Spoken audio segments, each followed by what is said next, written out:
Alright, we are into the new set, the Owen Spider Path, and we are trying out Boris the Spider Rider as a one-of just for fun. I want to get the really big Boris, Skitterix the Augmenter, and Kavro the Broken Mind. Long story short, I've been having a heck of a time this week with the old internet, so these matches were recorded quickly and this audio is going to be recorded quickly because I'm behind on everything. So, we are up against our old friend Izzet Phoenix. Also, when you're up against Phoenix, particularly if you're in Niv Mizzet deck, I'll say this as I said before. Niv Mizzet Supreme is your best friend, and we just top decked him. So, what we're going to do here is we're going to hold back, and what we're doing is we're bluffing a counterspell / potentially, we're just going to be here for the ramp. They're going to pick up Prankster again. A lot of Phoenixes going in the graveyard here. Alright, there's the Impulse. I'm surprised it's not an Axe to drop something. Looks like they're struggling for red. So let's get our colors here. One thing you should really do is check the double colors. This is something I'm failing to do after this match, but do learn to follow up with later. And what I do is if you pop a lander token, if you're using a variation of this deck, look at your lands and your lands in hand and look for everything to be double colored. Basically, you have two sources of every color. Double Phoenix coming in, and we go down to 14. Let's throw down Niv Mizzet Supreme. We don't have anything to flash back right now, but literally there's nothing in their deck that can kill Niv Mizzet. Their only option is potentially a channeling an Otawara, and that even doesn't kill him, it just bounces him back. So you can see here, they're probably holding Into the Flood Moors, Lightning Axes, effects like that. So literally nothing is actually gonna kill the stuff. There's a third Phoenix. So we could be in trouble here, but Lightning Helixes can buy us some time, and we remember we can flash these back. There's a second Artist Talent, so they're not going to get a Phoenix back here. There's a Flood Moor, so see they did have something. Let's just block because there's nothing to stop us. Go in, hit them down to 9. I'm considering waiting here. And what I'm going to do is I'm going to hold back. Now, initially you might think, why are you holding back? I'm holding back because of that. A Steel Cutter double Phoenix pump here could be lethal and kill us. So what I need to do is hold up potential interaction for either the Monk or potentially the Phoenixes. As you see here, they're clearly delving based on the... they clearly need more cards in the graveyard. This double Artist Talent gets through their deck really fast. So this potentially could be like 15 damage out of nowhere. I've been experimenting with Budget Phoenix and Izzet Cutter, and I know how explosive their turns can be, particularly late game. So you shouldn't go all out unless you definitely have the win here. Right, they are pumping down. They did have an Otawara, but I guess they think they've got the match won here. So for those who don't know what I mean, look at this. They're pumping their prowess token up to a 5/5. They have 3 Phoenixes, or is it 4 Phoenixes now coming? Yeah, it's all 4 Phoenixes. So this is 16 damage. So what I'm going to do here, I'm checking the colors. I'm going to Helix them. They could potentially have the... So what I'm doing is I'm doing maths here, and I realize that if they have another prowess trigger they could go off, they could still kill us through a double Helix, I think. Because I believe this is like 12 damage puts us down to 2, 3 would have put us up, we still would have died. So they concede there knowing that we die on the crackback and jump back the spell. So, Deafening Silence things in. Take out the Wandering Mind, take out the Valky, it's a little slow. We don't need... Yeah, we've got to take out Boris. I'm trying Boris as a one-of. I really just want the really cool effect of bouncing a Niv Mizzet back. It's also why we're running the Wandering Mind. They're evasive creatures that can attack in easily, bounce them back to our hand, give us some value. I'm not convinced that Web is an actual good ability, if I'm honest. I don't think it's going to stick in. Kavu the Mindbitten, though, has been impressing me in my testing. So has Skitterix the Augmenter. For those of you playing in paper, this is Superior Spider-Man and Symbiote Spider-Man. Yeah, I'm just going to refer to the arena ones while I'm on. Right, we had to mulligan here looking for potential interaction, and we did go very low. There's a Picklock Prankster getting back a Spell Pierce. So they have brought in counter magic, so we've got to play our counter magic to their counter magic. Sleight of hand goes down. There's another land. There's a Picklock. We'll let that go. Play another land here. We are still struggling. Well, we're not struggling. Spell Pierce can't stop the Supreme Verdict, but our No More Lies here, I'd love to use that to stop something big like a Treasure Cruise if we can. I'm going to cycle this land because I want to find action. There's action. Not too good action, but we'll pass it back. So our goal now is to bait out the Spell Pierce and hope they don't have a second one. Yeah, there's going to be a No More Lies because we got to stop that Crackling Drake.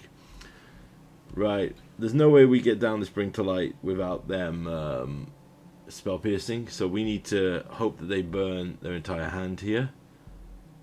Right, they draw 3, so they've probably drawn another counter effect here, so let's just destroy this. Yeah, there's definitely Spell Pierce in hand. Let's pass back. Veto can counter in their next big draw spell or big thing they try. There's a Phoenix, which is not too good, not too bad. Right, Biotech. We're going to get lands because if we can just get to the point where we can pay for the Spell Pierce, we might be okay. We're not doing too bad on a Multi 4 or Multi 5. No, was it Multi 5 or Multi 4? On an aggressive Mull hand, definitely. They can activate the land, but they definitely don't want to give us... There's a Lightning Axe fully paid for. I'm going to veto it. Which means that they have some really good cards they don't want to get rid of, clearly. Right, we're going to play a Wandering Mind. Digs us. We'll take the Vanishing Verse. That could be a good thing to try and bait the Spell Pierce with here. If they want to attack in, we can trade the Mind for the Phoenix. They do have a Bolt Beacon. That's an interesting addition. Pretty cool effect. Right. We're going to go for Vanishing Verse. See if we can bait the interaction. There's the Spell Pierce. They could have another one, which would be very unfortunate. So we're just going to try for it here. They do have it. We'll call it here. We're outpaced, and we could have probably fought through that, but honestly, even if we board wipe, we were dead to them hitting us with another animated land, the Storm Giant, so it's better just go with this. This hand is significantly slower, but very interactive. One thing you can do with Phoenixes, particularly on the third play here, and I do it in this match, Phoenixes are insanely greedy with their mana bases. Like, you'll see here, our opponent is just going to cantrip, so we'll counter it. And they don't make a land drop, because our opponent literally is trying to cantrip into the next land. So, yeah, we'll just do it again. No More Lies is also great because it doesn't actually put the card in the graveyard, it exiles it, so now their potential dig through times are even worse. I'm going to pop the land of the token here, deal some damage, get us another basic. This is me checking for double colors, so I did learn my lesson. And I choose black, because we don't have double black. We do have double green, double red, double blue, yep. So, our opponent goes for Picklock Prankster, mills, discards a Phoenix. So, on our turn, I'm going to play Supreme, because it buys us 2 counterspells and is unkillable. Our opponent is now cantripping. They throw away a Fiery Confluence. They get rid of a Lightning Axe. They must have another way to kill the Biotech. Or they've abandoned the idea. Ooh, they drew a tap land. That's bad. So let's use Carve Through the Mind Bitten here to become a 4/4 Phoenix, and it exiles a Phoenix from their graveyards. This is 10 damage swinging in here, and our opponent concedes. Good game. Good first showing of the deck. Arena's matchmaking is truly peculiar. All of a sudden, I was matched against a guy here playing, well, he's playing mono red mice, which is the meta best deck / best proportion of the deck, and he's a significantly higher rank than me. Because I won a match against somebody in the same rank as me, they give me someone higher than me with the best deck.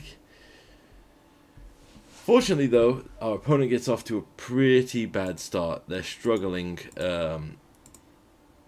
because they don't have an open source. Now, the Mutavault originally made me think that I had more time, because in my head I was like, okay, this must be mono black. Fortunately, though, the appearance of the mice definitely means that it's mono red. Now, I'm keeping open the No More Lies because, good God, am I tired of Screaming Nemesis. I'm gonna say, but when they animate the Mutavault, though, I decide to myself, well, yeah, I'll take Destroy a Land for 3 life. We go down 17. We get a Cornucopia down, which gains us life. Pass it back. Unfortunately, Carve Through the Mindbitten can't now become the Mutavault because it's not technically a creature what's in the graveyard. Yeah, I'm going to say this. The mono red deck, I'm not opposed to it existing in the format. I mean, it's something that does frustrate me because I'm like, oh, I really don't like playing against it so much. But definitely, if I was truthfully honest, I think Screaming Nemesis has to go. It warps too much of this deck. The fact that this deck now literally runs Reckless Rage purely to trigger Screaming Nemesis, and also Valiant True. But when your aggro deck doesn't run any actual burn, because it just runs all pump spells like this Monstrous Rage here that we are going to counter and gain 2 life because we do not want to deal with. Right, there's a Niv, so we'll hit that. Reload. Good spread of cards, keeps us alive. There's a Boris, which is fun. We're going to get rid of the No More Lies here. Right, this is definitely transmitting that they have a another Monstrous Rage. There it is, yeah, because that now is 6. Because this is totally a fair and balanced Magic card. I don't think Monstrous Rage is the problem. I think red having Trample is the problem. I've said before, red's ability should be First Strike / Double Strike or Haste. I don't understand why they needed green's Trample ability. There's a Manifold Mouse coming down. Right, I'm going to Kolaghan's Command, make them discard a card, blow up the Manifold Mouse, gain 2 life. As I said, we just gotta keep the mice off the field. I don't think we need... See, I'm happy with an aggro deck having a 1-2-3 big punch, but definitely think that Screaming Nemesis...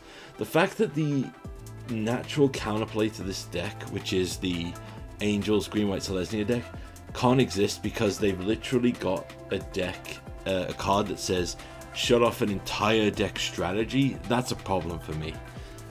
Me getting destroyed by Heartfire Hero into Manifold Mouse into Emberblade Charger, I'm totally okay with.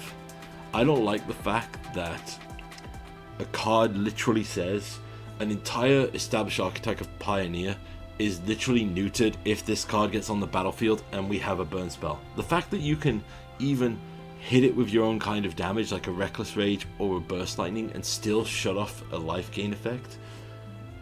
The reason I'm having this rant is one of my friends that actually stopped playing Pioneer. He is a Selesnya Angels player and he loves that deck to heck. He loves Yara. He actually has a commander deck built around Yara. And he's just frustrated because, like he says, he can't believe that this one main board hate card destroys his deck entirely. So yeah, I would like to see that go. I think that would still leave mono red as a menace of the format. It wouldn't hurt anyone who's forged this deck. But you know, my rant aside, I shouldn't really be ranting. I'm trying to distract from the fact that if you look at this hand here, you'll notice that I, like an absolute stupid idiot, mistook one of my triomes for a white land-based triome and kept a hand with nothing but white spells and no mana to cast them. So yeah, this game was a bit of a write-off. Lesson here for anyone playing Pioneer or playing Niv: check your lands. So yeah, I concede here because this is a 1-2-3 punch that we could have fought against if I'd been smarter with my mana base, which kind of, like I said, made me feel like I threw that one away. Also, can I just talk about how I'm not seeing my sideboard cards in these matches? It's absolutely crazy. But I'm also making the argument for the banning of Screaming Nemesis in Pioneer for another funny reason. I ran into Mono Red again, and it's going to be the next match in the video, and even Mono Red couldn't deal with Screaming Nemesis. That's a little spoiler for the next match coming up, because this one, sadly, as you can see here, is pretty much just going to be Mono Red being Mono Red and us not having a lot of answers. I'm going to use the Ember Heart Challenger here to... I'm going to Assassin's Trophy the Ember Heart Challenger just to slow him down. They have another card, so I'm going to play here Skitterix the Augmenter. So one of the big things I want to do with this card is I like that it's kind of like a kind of Surveil 2 Anticipate kind of card. Our opponent here is just going off though, and they are absolutely crushing it. Manifold Mouse, they kept a full 7, so it's pretty much given that this is their match. We're down to 13 here. I'm going to play a land. I'm going to see if I can get in. Well, actually, I'm going to hold back. See what they do here. There's another Ember Heart Challenger, and there's a Screaming Nemesis that we are unironically kind of have to get rid of here because we just die to this. They get card advantage on top of that, and now seeing this, I just have to get rid of Screaming Nemesis. We are still dying here, but like I said, Screaming Nemesis' ability just shuts off so much of this deck. And we just don't draw red mana, so we can't cast anything, and we draw a red card, so good game, sir. Right, well, it's not a mistake. We are here against Mono Red again. As I said before, if you look at metagame breakdowns, Mono Red is a third of the format. Kind of, not quarter of the format if I'm honest. So it's pretty much expected at this point. Our opponent drops in a Heartfire Hero, and I'm going to use this Lightning Helix to just take it out before it gets bigger than that can kill. We were going to take damage anyway, so it's kind of like we take 1 damage here. Ancient Cornucopia is our best friend here. Now you might notice, which is pretty strange, they go for a Screaming Nemesis, so I instantly Ancient Cornucopia that because screw that card, literally. And I'm going to drop this Valky.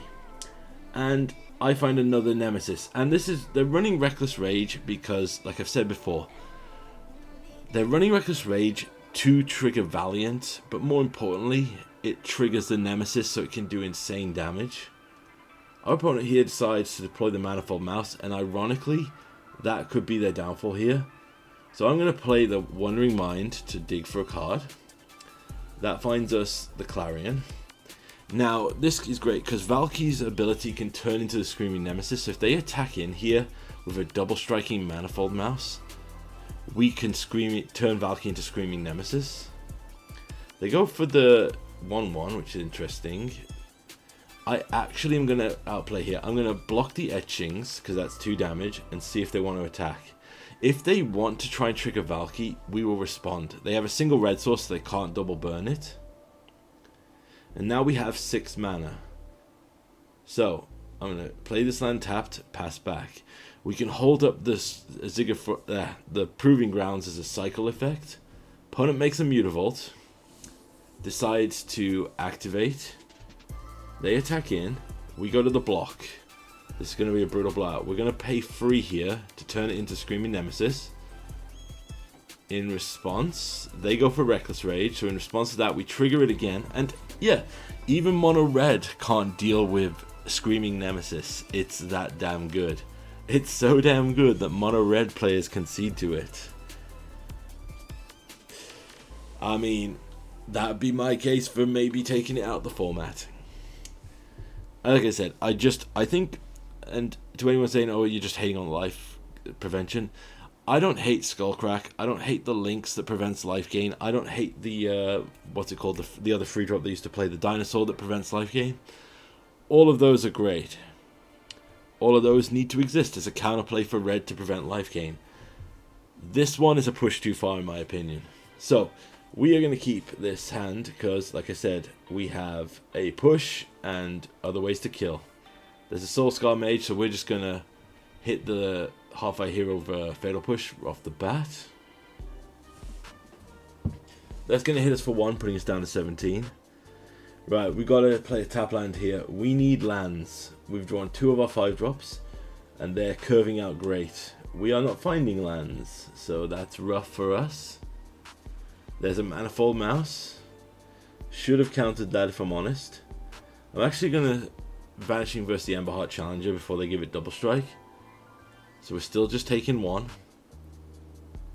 Alright, they have another land. We are not drawing land, so I concede. At this point, I'm frustrated. I'm playing these in quick succession because my internet was giving me trouble. I'm literally hotspotting on my portable device here to get these games on. And yeah, you can see me getting more and more frustrated as this match went on.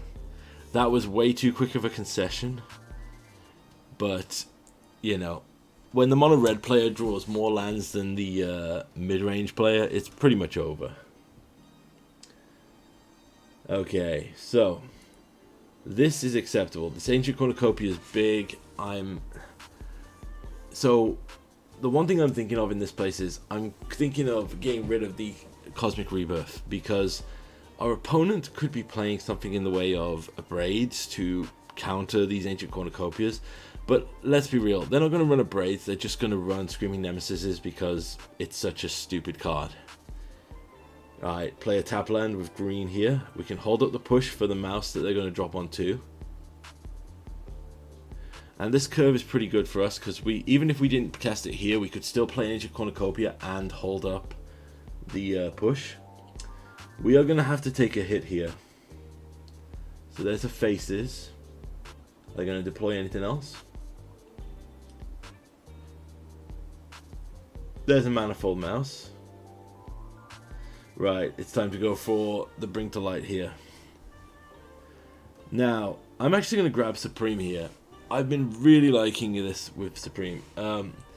It does mean that we have to take a hit from the Manifold Mouse, but what they deploy here could be the biggest indicator. There's an Emberheart Challenger.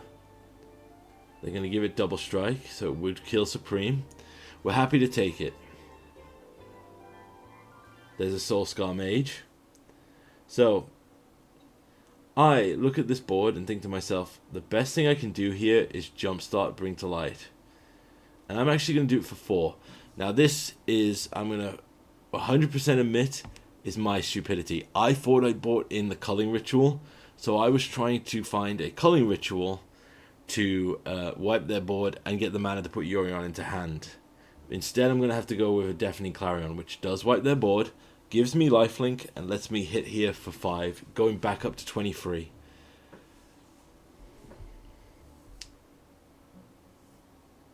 And now we can flash back the Deafening Clarion if we need to.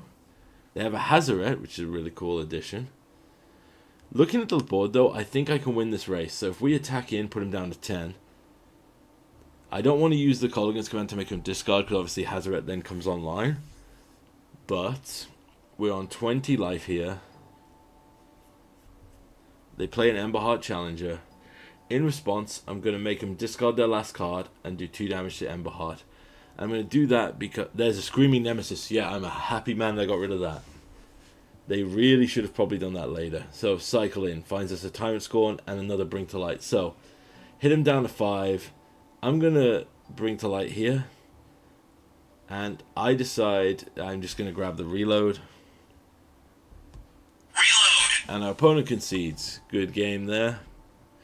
Dodge the Nemesis. Alright, the match we have now is Gruul Delirium. So, for those of you who aren't aware, Gruul Delirium, it's kind of a spin of the, well, it's basically the standard deck. It is really solid. Our opponent wants to achieve Delirium to pump out a bunch of effects. They're running a few cards like there, you see Collision Colossus. But, as you see, they're just pumping away with a bunch of interesting effects. Now, we're going to use the Vanishing Verse. Vanishing Verse is essential in this deck because if we put that creature to the graveyard, it's a creature and an artifact, which gives them up to 3 on Delirium. There's a Domri, the Anarch of Bolas, so they're already up to 2 effects. So you're going to use Traverse the Overworld to get a land, just to put another card type in the graveyard. Right, so this is where I make a mistake. I'm going to grab this Ancient Cornucopia. I was not aware that Witchfire Werfolk's ability gave +1/+1 to all creatures.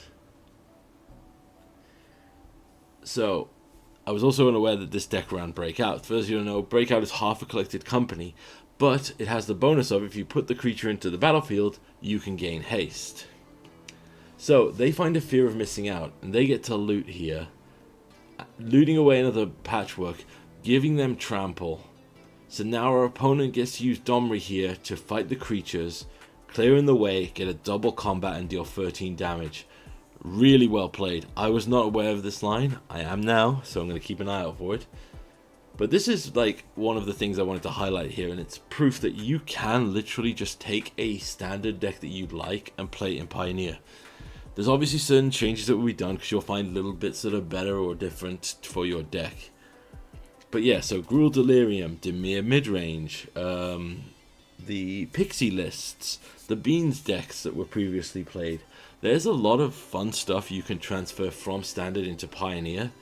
So that's one of the main reasons I want to, well, champion the format. I'm not going to claim to be a champion of the format. To claim a champion is a bit excessive. Definitely not, but really did enjoy it. Our opponent was slightly on the slower side of playing, but it wasn't too bad. Right, I'm mulliganing here, and like I said, I look at this hand and I'm like, are you kidding me? Now, that hand was acceptable in the fact that we could have fixed with the Biotech Engineers. However, it's a significantly slower setup, and we already just saw our opponent did big damage really fast, so we need fast interaction if they get an explosive start. They traverse to just secure land here. I'm going to shock in, and I'm going to hold up this Lightning Helix because I'm expecting that. There it is. So let's Lightning Helix to buy time. Play a land tapped and hold up a second Lightning Helix. Colligan's Command is huge here because we could, because most of their creatures are artifacts, so we could do a double removal with Destroy Artifact and do 2 damage. There's another Wildfire Wickerfolk. I love that name. Try saying it fast. Second Helix here keeps us at 24. Healthy life total's big. We'll get this Cornucopia down. We definitely want this Niv. Niv, I think, secures it with the life gain here.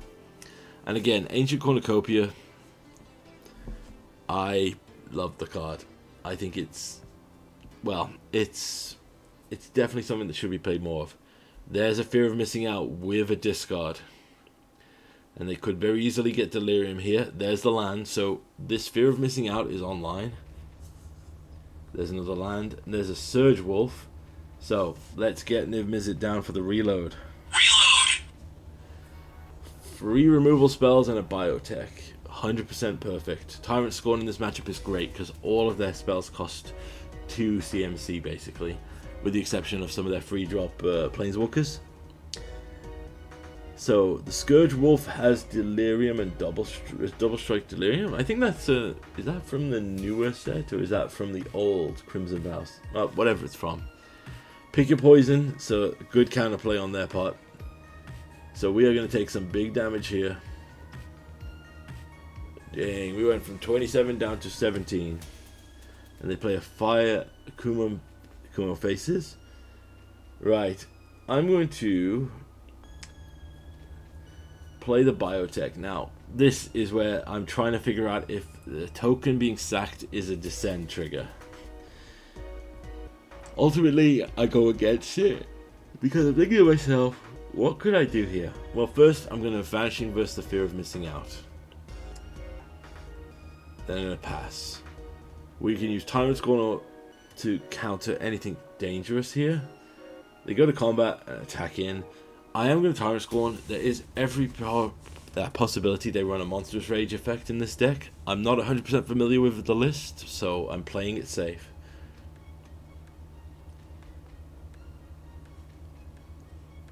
Opponents taking their time, which is very frustrating here because, you know, we have a removal spell. They know there's a removal spell. I think they're trying to figure out if they want to play into it. Oh, they just burst lightning to kill it.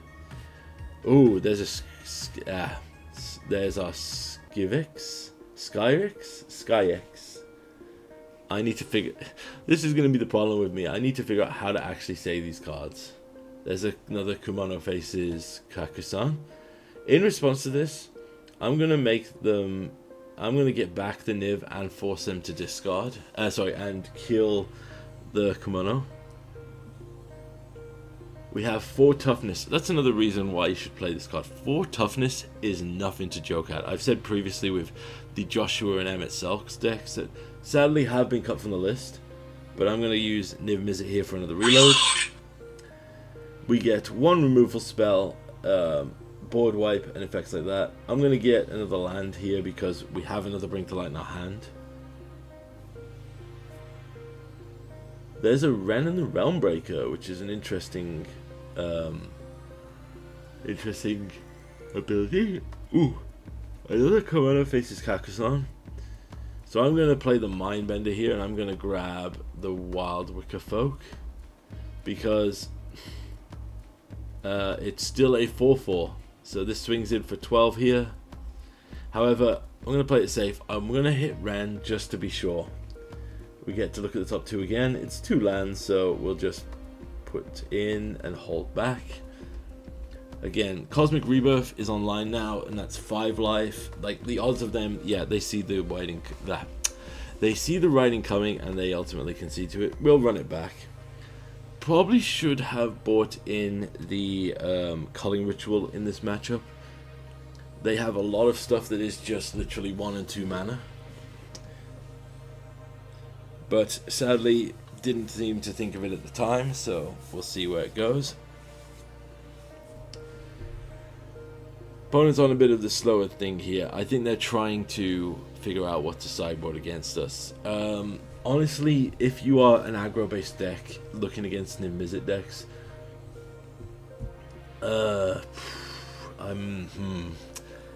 you have to just try and go under. Kind of like Mono Red Mice. Your best sideboard strategy here is to try and go under. Be quicker and faster. Run more efficient stuff. Maybe a little bit of disruption. But if you're bringing in Pick the Poisons to kill Niv Mizzet, you've probably already lost. Because by the time that Niv Mizzet is on the battlefield, you've already got an ETB that has run away with it. I look at this hand and I think to myself, really? Can't keep it. And then you see here, we have a no green hand. So I'm torn between getting rid of the Hallowed Fountain or the Ancient Cornucopia. And in the end, ultimately I get rid of the Hallowed Fountain. And as you can see, we get rewarded with a Verge that immediately lets us cast the Ancient Cornucopia. I play the tap land that gives us access to both the Molten Collapse or the Vanishing Verse. And I choose to get rid of the Wolf with the Vanishing Verse here because 1, as I said previously, shuts off Delirium. And 2, there are other threats that we've seen like the Wickerwood Pyreman is a... Ooh, there's a Weathered Waystone, so let's just Maelstrom Pulse that. That is another good effect if you have like Torpor Orb effects that can stop. There's a Domri, the Anarch of Bolas. And there's an Invasion of Tarkir, so that's 2 damage to us. Play land tapped. Let's use the Molten Collapse to kill the Domri before it can do anything. Invasion of Tarkir is a cool... Oh, second Invasion of Tarkir. Hitting the other Invasion of Tarkir. Alright, so play land tapped. Play the Ancient Cornucopia. Play the Biotech Specialist here. Just to get a lander token and have a blocker in case they hasty in. Yep, there's hasty going for the invasion. The invasion flips into a dragon that does damage every time it attacks, so I'm not a big fan, so let's reload. 2 removal spells and a Bring to Light, which is pretty big. So they're going to have some serious power to get through our Niv Mizzet here. They could have a Pick Your Poison if they kept those in. There's a Consuming Blob that creates a copy of Consuming Blob. Right. Let's just go with the Vanishing Verse here and we'll take out the main blob. Then we can Helix the Wicker Man. And then we got a blocker for the blob if we need it. We'll just pass back. We'll hold up the lander token just to ramp and fill out the deck. Fear of missing out is pretty big. Unfortunately, it doesn't have haste, so they can't go off here. Scourge Wolf now has double strike. Let's pop the lander token. Just cover our bases. I'm just checking for the Bring to Light what we have here. And I think our best bet is probably going to be the...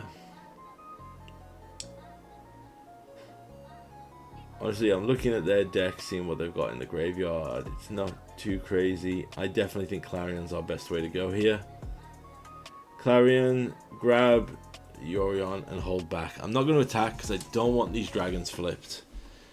I know that we're playing edgy here, but we are at the point where it's pretty much, you know, it's pretty much locked for us, but I don't want to jinx it. Like, I don't want to give them anything that they don't need, if you know what I'm saying. We are currently winning the race and we have the best setup here. They go for the attack here. I'm going to block. I'm going to block because I think there's a chance they have a burst lightning here that would kill Niv or flip the invasion. Yep, there's a burst lightning kicked for 4. I'm just going to play the Yorion here so there's no major stress here. We have a 5-turn clock with Yorion on the field.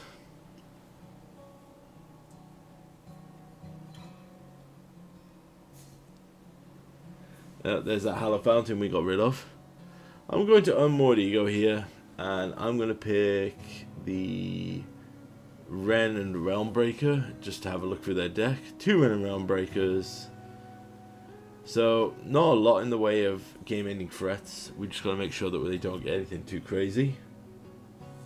We know they have a land that they've sandbagged. They play it now knowing that we don't have it. Okay, faces Kakusan. There's a biotech. We can play that. Give us a lander token. Crack that immediately. Puts them down to 14. So now they're on a 3-turn clock because, well, 2 turns after this.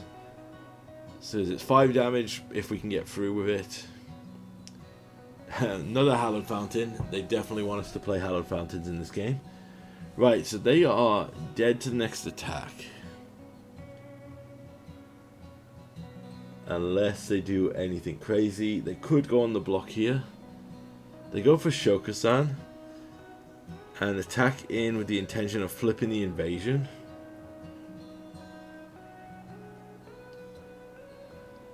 In response, we'll just use the Assassin's Trophy to blow up the invasion. So their attacks are...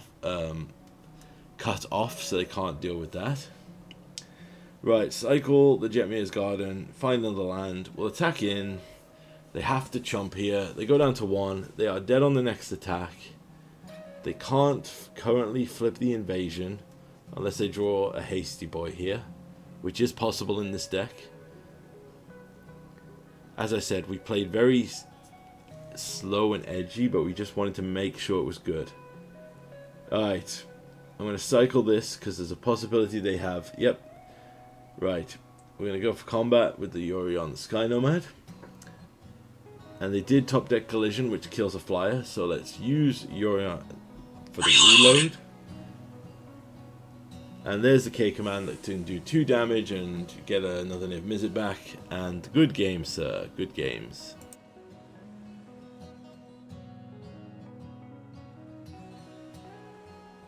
Okay, so this is the final match of the video. I will apologize for this one. This is Blue-White Control, and ultimately I don't play out the full set. I get handily beaten, and it was late and I was running out of time for recording, so I didn't have time to finish this and get this recording done and uploaded on time. So literally, I'm literally recording this audio and I'm going to have to upload in the space of like a couple of hours. So, one thing I will say, it's Blue-White Control, but here's something I wanted to stress. I wanted to show why I enjoyed what this deck did. So this was a great showing of Skitterix the Augmenter here. But ultimately also it was a terrible showing for me because you'll notice here our opponent has, yep, some interesting stuff. There's a single Farewell in the deck and they draw it. I have very bad taste in my mouth from Farewell because Farewell is for lack of a better term, it is the, how to say this? Yeah, it's the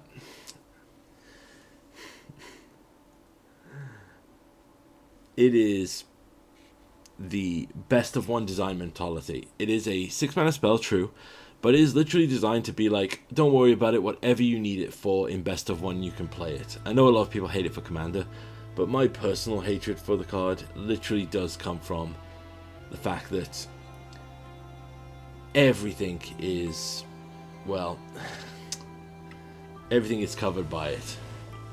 So I'm going to use this multi-collapse here to try and kill the Elsbeth, because I think it's one of their main win cons. We are going to get vetoed.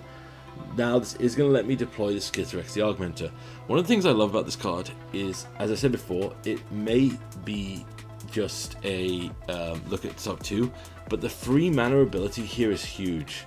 Like, watch this. We put it on this Niv Mizzet, and I really got mad at this because I didn't realize the tap went like that.